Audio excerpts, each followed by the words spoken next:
আসসালামু আলাইকুম প্রিয় চাষি উদ্যোক্তা ভাই বোনেরা, আশা করছি সব ভালো আছেন। তো আপনারা এই যে একটা স্পন বীজ দেখতে পাচ্ছেন, এটা এখন আমি কিভাবে কেটে দেব, মানে স্পন বীজ নিয়ে আপনারা কিভাবে কেটে দেবেন চাষে দেওয়ার জন্য, সেটা জিনিসটা আপনাদের দেখাবো। যদি একটু খেয়াল করে দেখেন তাহলে অবশ্যই নতুন চাষিদের জন্য খুবই উপকার হবে।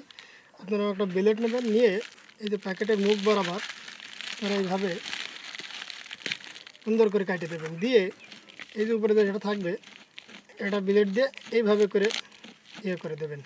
এবার দেওয়ার পরে এইভাবে আমি আরেকটা দেখাচ্ছি, এইভাবে করে আপনার ব্লেডটা কেটে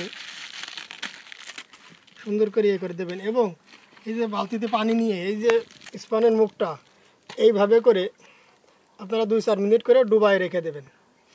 ডুবায় 2-4 মিনিট পরে রাখার পরে এইভাবে করে খানিকক্ষণ আপনারা উবুল করে রেখে দেবেন, যাতে অতিরিক্ত পানিটা ঝরে যায়। এরপরে আপনারা চাষে দেবেন, খুব দ্রুত ফলন আসবে। 1 সপ্তাহের ভিতরে 10 দিনের ভিতরে আপনার ফলন চলে আসবে। তো আশা করি ভিডিওটা বুঝতে পেরেছেন। সব ভালো থাকবেন।